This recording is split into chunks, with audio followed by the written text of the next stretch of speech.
So Kell Brook stops Carson Jones in the 8th round in a strange fight. At least to my way of looking at it, it was a strange fight. Now, this fight followed a similar pattern to the first fight, with Kell Brook coming on strong early on. And he actually managed to hurt Carson Jones this time around a lot more than he did in the first fight. He dropped Carson Jones early. I think it was the 2nd or 3rd round. And it looked like he may stop Jones early on. But towards the middle of the fight, towards the 4th, 5th round, Jones started coming on, started hitting Brook with body shots, and he managed to bust Brook's nose again, just like he did in the first fight. And it looked like it was almost going to be a carbon copy of the first fight. But the difference in this fight, the major difference to me was, number one, both guys looked a lot slower than they did in the first fight. All right, this fight was being fought at a catch weight of 152 pounds, and apparently that was down to Kell Brook's management. Apparently, according to Carson Jones's manager, they wanted this fight at 147 pounds, but Brook's team insisted that it was at 152 pounds, so they wanted the higher weight. I'm guessing they wanted it at a higher weight because they thought that, you know, Brook maybe's been struggling at 147 pounds and that he would have more stamina and more strength at 152 pounds. So I guess that's why they wanted it there. Whereas Jones people wanted it 147. But, you know, nonetheless, both guys seemed a lot slower this time around.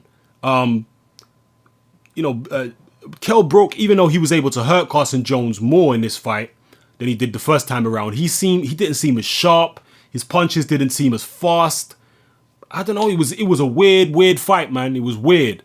Even Carson Jones seemed a bit lethargic and lackluster and slow compared to how he was in the first fight. Just overall, this fight was nowhere near as intense as the first encounter. Nowhere near as intense. As I say, it followed a similar pattern, but the intensity was not there. Both guys much slower, and I don't know, it was a strange fight. I'm not sure if it was the weight. I'm not sure if it was maybe Kell Brook's inactivity because he's been out of the ring for a long time. Maybe he was ring rusty. Carson Jones works as a sparring partner for a lot of top fighters. People like Canelo Alvarez. Maybe he's been taking too many beatings in sparring. Or maybe Kell Brook's power was better at 152 pounds and that's why he was able to hurt Jones. I don't know. Maybe it's a combination of all these different factors. Who knows, man? But it was a strange fight to me. Kell Brook still made mistakes in there. But he seemed more relaxed this time around and he definitely paced himself better than he did the first time. And we expected that. We expected Kell Brook to have to pace himself better this time around because last time he came out the blocks, you know, all guns blazing, and he left very little in the tank for later on in the fight. So this time around, he was more calculated, he was more measured, and he didn't, you know, go all out on the attack until the very end when he realized he had Carson Jones seriously hurt, and then he went in for the finish. But overall, I don't know. It was a weird fight to me, man. Tell me how you felt about it. I just felt it was strange, and I don't know. A couple people on Facebook had Carson Jones winning a few of the rounds. I mean, I didn't really score it, so I don't even know how I would have seen it. But, you know, I guess you could give Carson Jones a few of the rounds. I thought Kell Brook was winning, although, like I said, I wasn't scoring the rounds. But I had the impression that Kell Brook was winning and that he was in control.